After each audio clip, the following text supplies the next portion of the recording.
My goodness, it's Monday. It's Monday. And starting off the week, I hope everyone had a great weekend here in San Antonio, Texas. We had a lot of rain and well, not too much rain, but a little bit.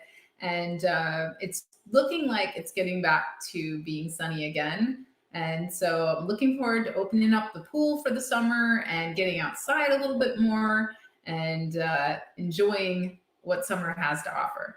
So today, I want to talk to you about my top 5 tips for product research. All right, I'm excited to share my top 5 tips for product research. Product research is one of those things that people are always reaching out to me about, like, how do I find the right products to sell? What products should I bring on to expand my brand? I've launched one product and now I don't know which way I should go with my brand. So today I'm going to give you my top 5 tips for product research. And yeah, I look forward to you all, leave your comments, leave your questions. Tell me what you love about product research, what you don't like about it. I actually really love it. So anyway, without further ado, I will get into it. We're going to talk about top 5 tips for finding the right private label products to launch on Amazon. Let's get into it.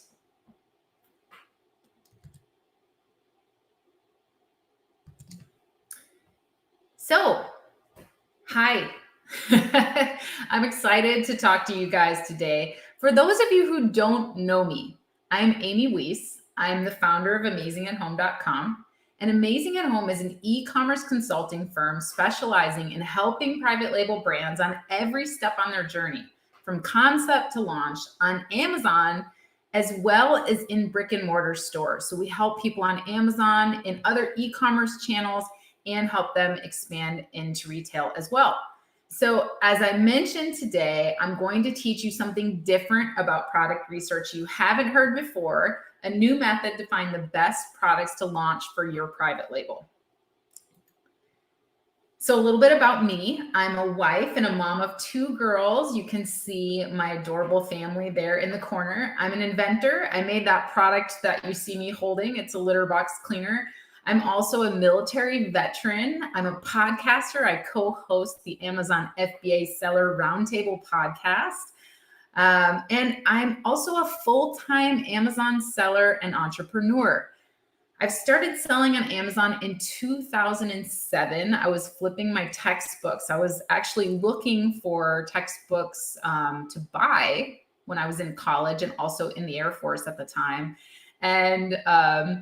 And I saw this little button on Amazon that said, sell yours here. So I started also selling my textbooks. And then that took me into selling all kinds of different stuff on Amazon. So I started in 2007.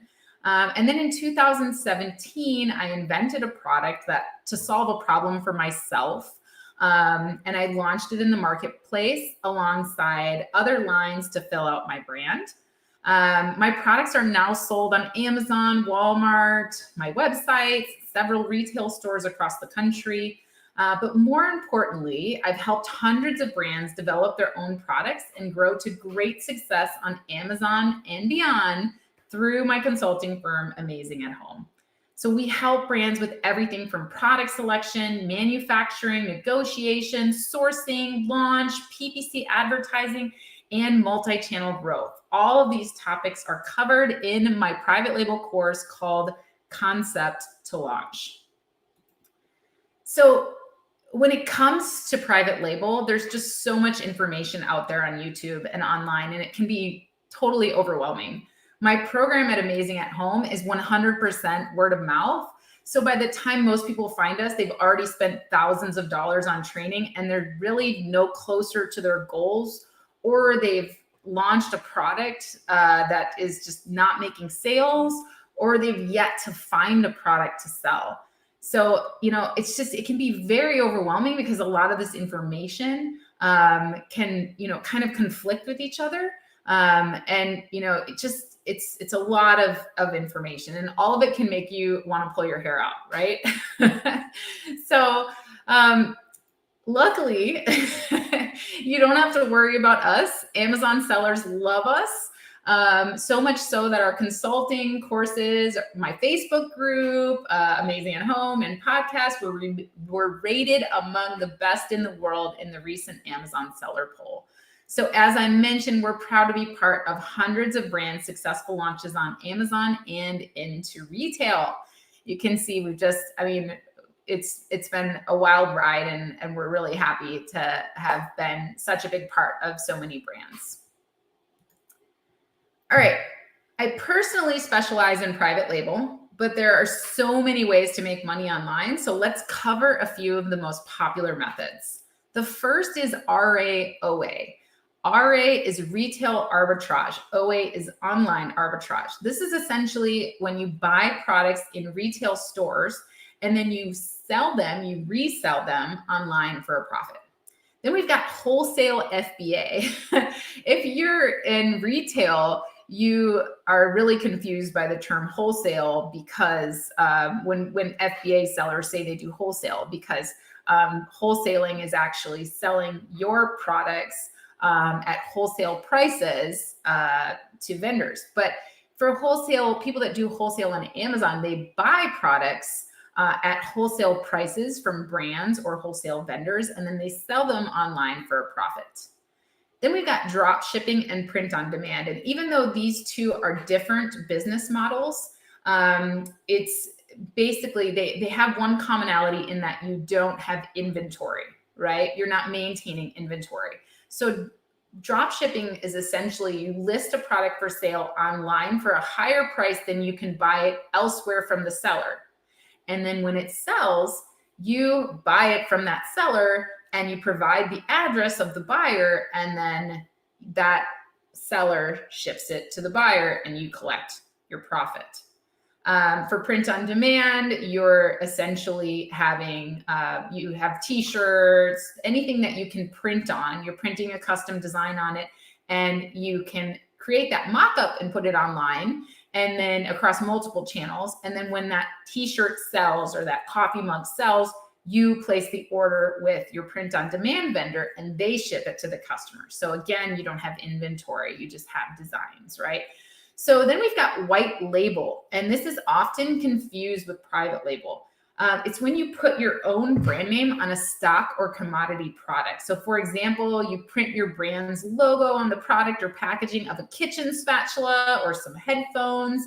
You haven't changed the product and the factory owns the design, but you've put your logo on it for selling it to customers. So, often this is what a lot of people are doing. They're finding a product on Jungle Scout or, whatever, any product research software. They're finding a product there and then they're putting their logo on it and then they're launching it. And that's often in the YouTube world called private label for Amazon, but it's not. It's actually white labeling a product. I'm not mad at you as long as you're making a profit, right? That's fine. But then let's talk about private label. So private label is actually launching your own version of products with your label on them. So the key is that's your own version, right? So unlike white label, a true private label means you've differentiated some aspect of the product in a way that you can protect it from others selling the exact same thing. So this allows you to control the price and have less competition. So I'm going to give you an example of a white label product. This is a popular keyboard stand for an iPad. It's in high demand and you can put your logo on it with a little communication with the supplier. So you can see here, I've got this screenshot from Alibaba and you can put your own logo and your own packaging on it. So this is a good example of a white label. The benefits are that they're in high demand, right? That you don't have to really have a firm relationship with the supplier. There's not a lot of manufacturing needed. And you can order in smaller quantities because the product's already made. You're just putting your logo on it, right? So that's some of the benefits of white label. It's a little bit more of a branded look and feel than a commodity, but although white label gives you the opportunity to put your brand on a product, you still have a lot of competition because the customer has the choice between lots of keyboards that look the same, right? Lots of products. This is the reason so many people reach out to me and say, Amy, I'm not having any sales. And then I look at their product and I'm like, well, your product looks the same as everybody else. The only thing that is differentiating you here is maybe you have better photos or you've done a better job with your listing, but essentially it's the same product. So the customer has a lot of choices. There's not a lot to differentiate your brand from every other brand out there, right? So you're competing on your branding, your price, your discounts, your listing, and on advertising, which can sometimes be the most expensive for white label products, right? Because there's so many pages of them. There's a lot of people advertising for the same keywords. So this can often cost more money than you're going to make. And it's the most common reason for failed products. Let me just repeat myself there. It is the most common reason for failed products. People will launch something that looked great when they found it on software, but then once they get it to market, everybody else, it was in high demand, low competition then. And then once they get it to market, it's like, ooh, a lot more competition. We're all bidding for the same keywords. And essentially the products look the same, right? Often they haven't differentiated in a way that is different enough for the customer to say, oh yeah, I'm going to buy that one, right? So how do I know that this is the most common reason for failed products? Well, experience. As you guys may or may not know, I have a free listing review service. You can submit your listing to amazingathome.com/listing review right down there in the bottom of the slide. And I will review it for you for free. And I've got, a little form there that you fill out on the website. And you just tell me like what's going on with your listing and what you would like to know more about. And I can tell by looking at your listing whether your listing is not optimized or whether or not you're not using the right keywords or whether you need better photos or whether you're just in a really saturated market. But I can tell you that I've done hundreds of these reviews if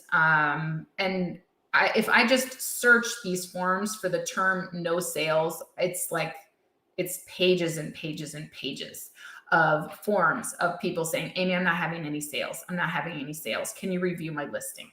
Right. So it's really, evident to me when I look at their product, right, that there's a problem with white label and a problem with the information that's out there. So you should see the value in launching a true private label product because you're not going to have the same issues with competition. So speaking of true private label, let's talk about that. So what is a true private label? A true private label is adding a modification to an existing product that could be owned by you. Okay, so a product where some part of the design can be owned by you and you can protect it from the competition and wow customers with your differentiation. So for example, maybe you created a new shape of a kitchen spatula that has special holes in it for making foods like scrambled eggs or risotto. You can protect the design and every customer who makes these foods can see a reason to buy your spatula over the competition. But you've protected it with a patent. So if someone else tries to copy you and steal your sales, you can at least shut down their listings as soon as they launch on Amazon. Where a lot of you, have hijackers that we call on Amazon, right, with white label products, and there's really not a lot you can do because you don't own that design, right? So it's really beneficial to differentiate in a way that matters to the customer and do even a little bit of development to a product to help you really differentiate your brand and be able to kind of own more of that market. So how can you protect it? You can protect it with contracts and with tooling. You can own the tooling. You can own the molds. You can use patents. You can use copyrights. There's all kinds of ways that you can protect it. So private label, remember that. Private label equals differentiated. All right. That is what private label is. You have less competition and more control over price, and reviews don't matter as much.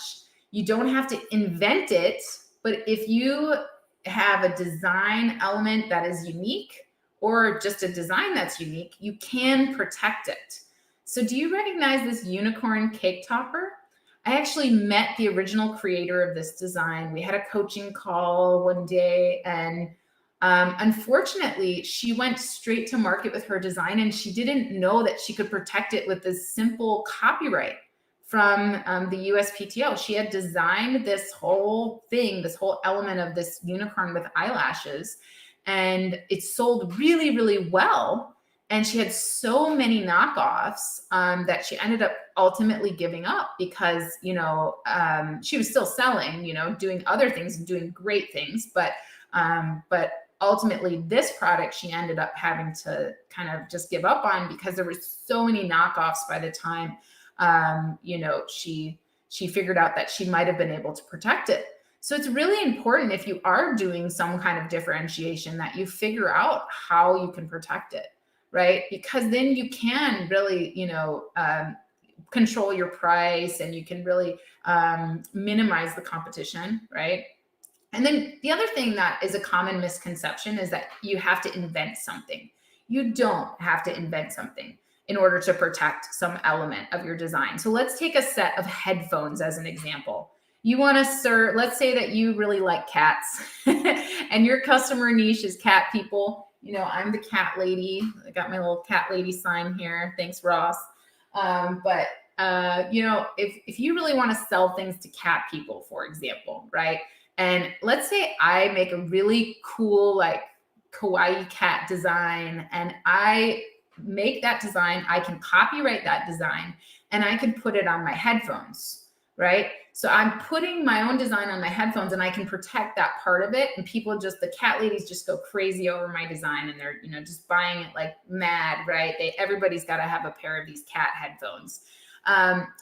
But then I can also print it on mouse pads. I can use that design across multiple different, I'm going to have my own cat lady office accessories brand, right? I'm just making that up. But the thing is, if someone else then goes, oh, wow, this cat design is really selling well, like, let me go ahead and copy it.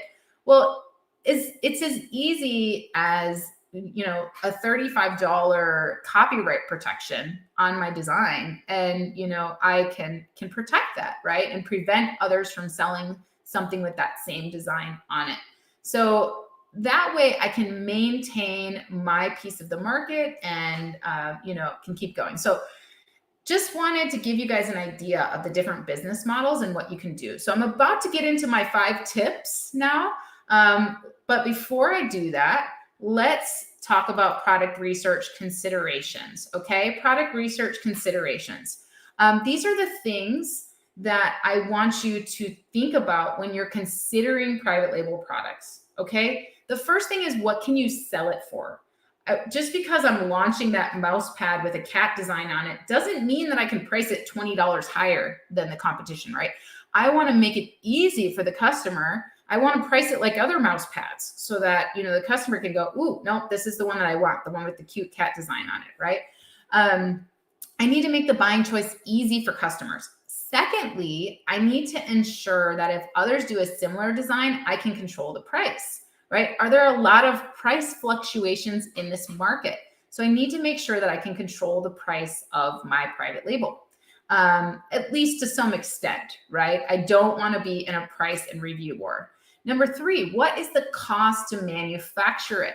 So if you're creating something that is so difficult to produce and you'll never make it to market, or it's just way too expensive, and I've seen people do this time and time again, they'll overdevelop a product and, they really want to differentiate because they don't want to get, stuck in a price and review war. But the problem is then they pay way too much to their manufacturer, and then they end up trying to sell it for so much more, and they really just get lost because the customer isn't willing to pay that much more. So these first 3 considerations are key. We really want to know what we can sell it for. Can we control the price? What is the cost to manufacture? We want to keep that cost low so that we can make a profit, right?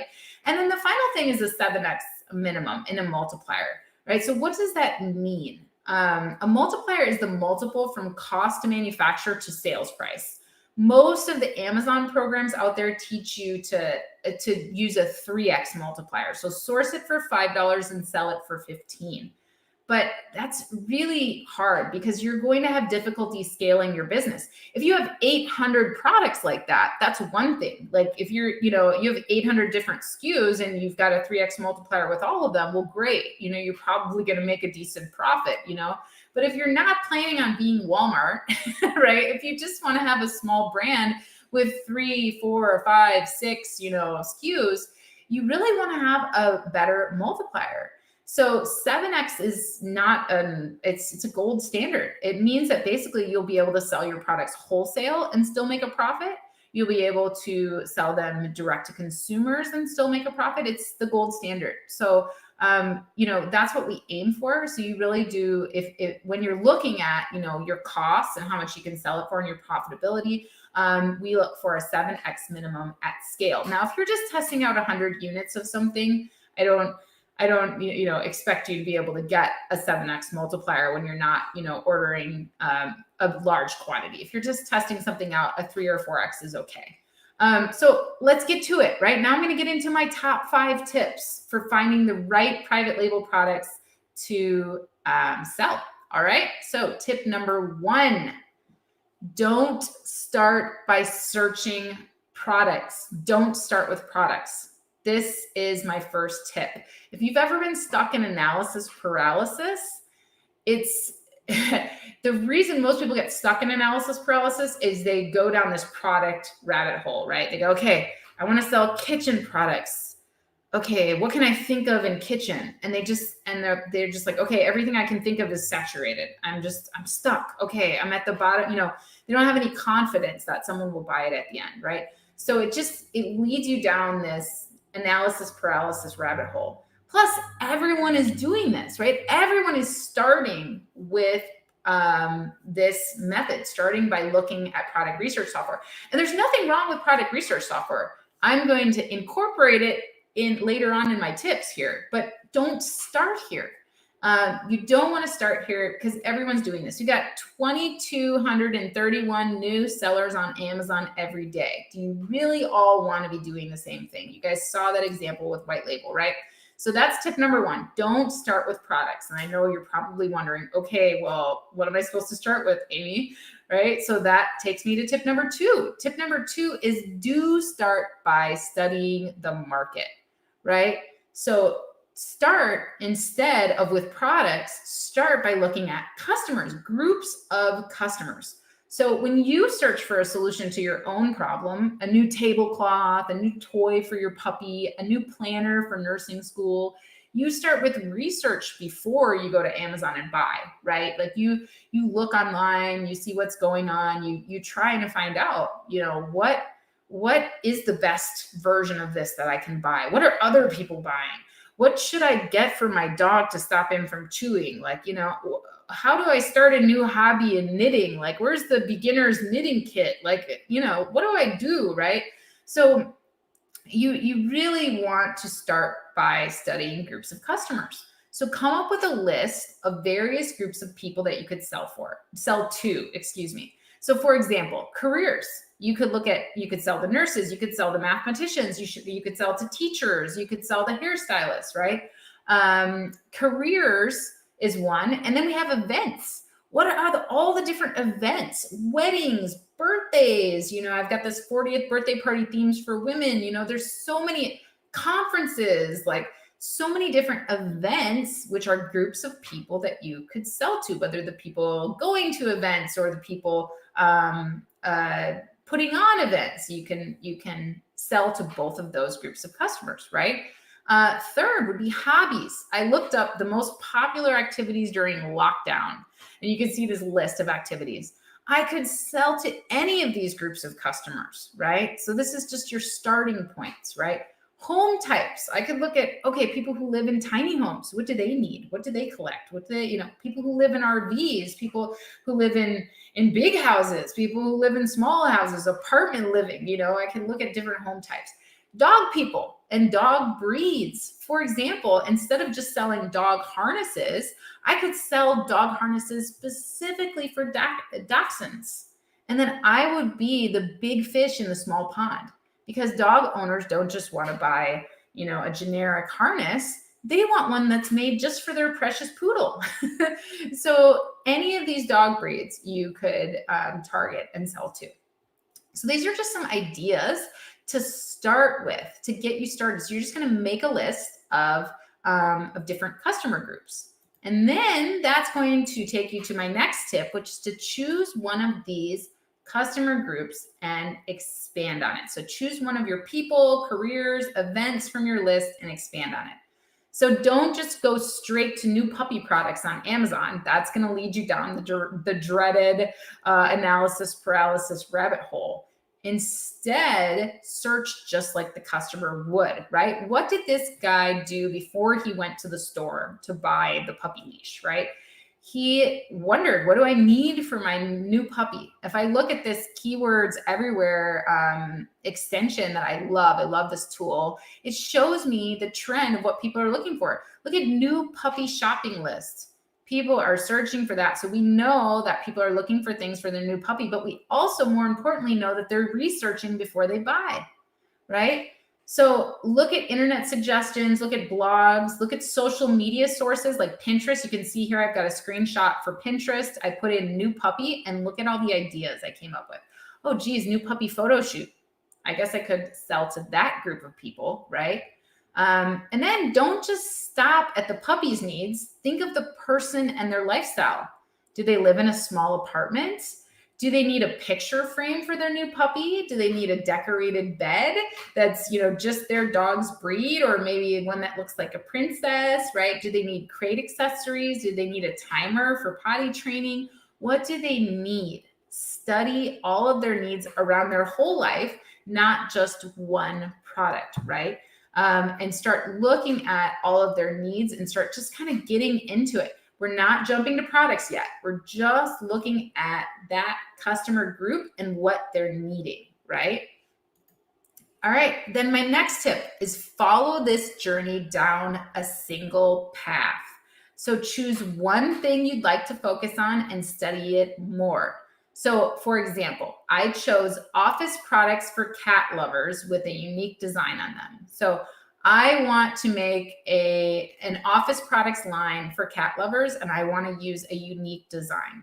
So I think, okay, I'm going to start with mouse pad. So I put in Google mouse pad with cat, and you can see the related keywords over here in my Keywords Everywhere tool show me custom mouse pads, cat paw mouse pads, cat-shaped mouse pads. People are searching for that. It's an increased trend in the keyword, right? So then what I want to do is, remember, I don't just study that I don't just pigeonhole it. I look at the greater market. So then I go on Etsy and I look at cat home decor, and I see all the popular things that are selling, and I see these cat butts. So to me, I'm like, okay, there must be something about these cat butts, right? I've seen cat butt magnets. I've seen all kinds of things. I wonder if anyone is doing anything with cat butts in mouse pads. So, all right, let me see. So my next tip for you is I'm going to validate it with data. So this is where you can get out your product research tools, right? You've studied the customer, you know what they're into, you kind of have an idea, and now you can use your product research tools. I love Helium 10. I love, there's so many. I love Zon Guru. There's so many great tools out there. But you can use all that data to your advantage now that you know the customer. Because when you pull up a keyword after knowing the customer, it's going to look completely different to you on Amazon than when you just pull up a product and then you go look on Amazon. You're going to immediately see opportunities that you didn't see before. So my question is, right, I've got to validate my idea of a cat butt mouse pad, right?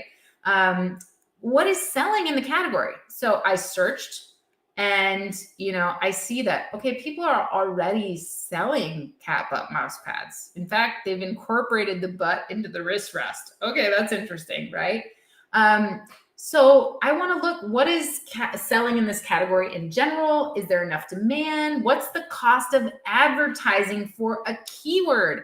Oh my goodness, you guys. I can't tell you how many people have come to me and didn't check their cost of advertising before launching a product. And we get into their product and the cost of advertising is $6 a click. And they don't even have the profit margin for that. So you really want to look at all of the data that's available to you once you have your idea and you've already studied the customer and you know what they love.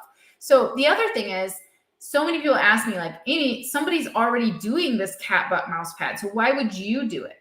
Well, I would still do it because honestly, I am that customer. I'm the cat lady customer, right? And I know my customer, and I know that this mouse pad design with the butt integrated into it is actually kind of gross. Like I don't like the look of it. So I know that other cute designs like a cat shape people are searching for it, right? And then I take this idea of this cat butt coaster that I saw on Etsy, and I could make a mouse pad like that. And how could I validate that data, right? I could make a simple mock-up of it and I can put it on PickFu. We all love our friends at PickFu.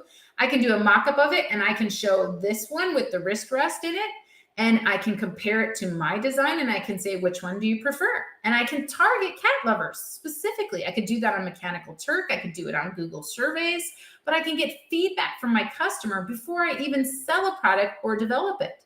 And so my gut and the home decor market is telling me that a cat-shaped mouse pad would do very well.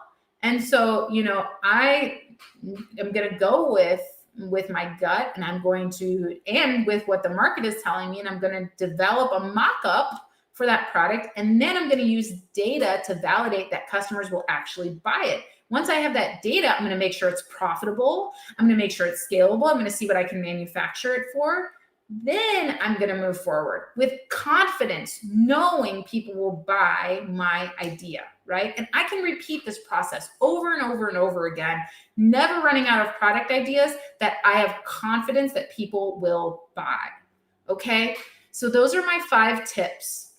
And my question is, what is next? So what do you do next, right? Do you know, as I just talked about, is it profitable? Is it scalable? So you can join us. We're doing a product research bootcamp. It starts next week.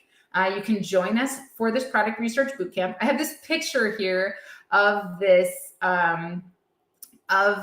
puppy like little pad here with the heartbeat. This is actually a product that I used as an example. It was an idea in a previous product research bootcamp, right? And in our market research classes that we did, and someone actually launched this idea. And how we came up with this idea is we started with dog toys, and we studied dog toys and why dogs chew and what vets recommend. And we learned that they recommend crate training. And then we looked at toys that were made for the crate, and there was only really one that was meant for calming anxiety in the crate. And it was a toy that had a heartbeat in it, and it was selling so well. But the problem was animals were chewing it up and it didn't stay hot. So what we did is we figured, okay, all you have to do is take 2 existing products and combine them, the heartbeat and the heated mat. And someone actually launched it, and it's selling very, very well. So this is an idea of how you can take existing products and do very, very well. So if you join us for our product research bootcamp, starts next week, you can learn these new research methods. We're going to really get into it so that you never run out of ideas. You're going to gain confidence to know why your product is going to sell over the competition. And we're going to give you a roadmap so that you don't just find your product and go, okay, like, how do I do this? Like, how do I get it to market, right? So you're going to get a roadmap to go along with it. All right. So it's so important to know, you guys, that we've been teaching this for a while now. We launched our course last year. And as I mentioned, it was rated 3rd in the world in the seller poll. And every product that has been found and launched under our program has had immense success. So these methods work so well. They work so well. So you're going to learn them in this bootcamp. So we're going to have 3 sessions, plus you're going to get a workbook, plus you're going to get replays, because we're all in different time zones, right? In the first session, you're going to learn how to study a niche and how to narrow it down, kind of like we did in the second tip that I gave you today. And then we're going to teach you how to actually validate your ideas. So how do you know, how do you back it up with data, right?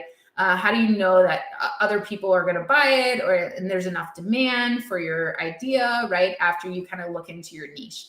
And then third, you're going to learn how to choose your first minimum viable product from your list, because a lot of times people come up with multiple ideas and they're not sure, like, okay, how do I make this happen?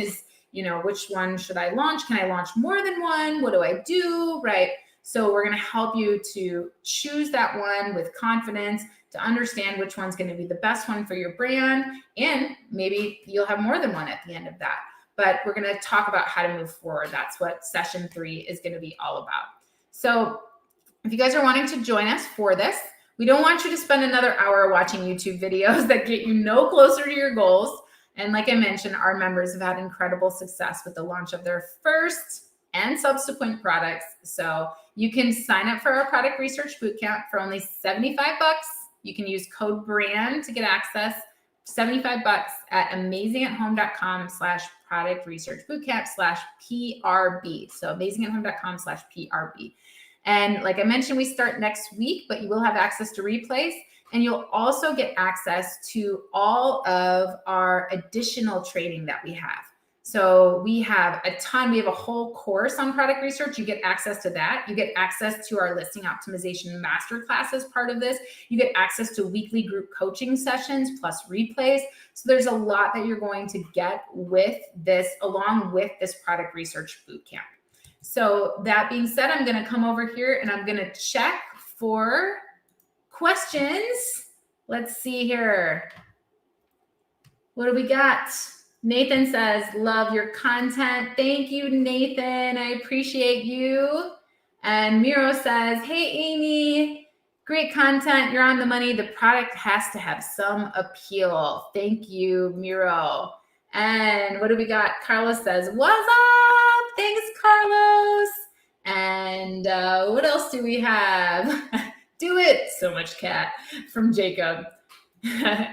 And then we got Norman says, thank you. You've done an awesome job. All right. Well, I appreciate you guys so much for tuning in today, and appreciate your questions anytime. Appreciate your feedback, and definitely join us for Product Research Bootcamp.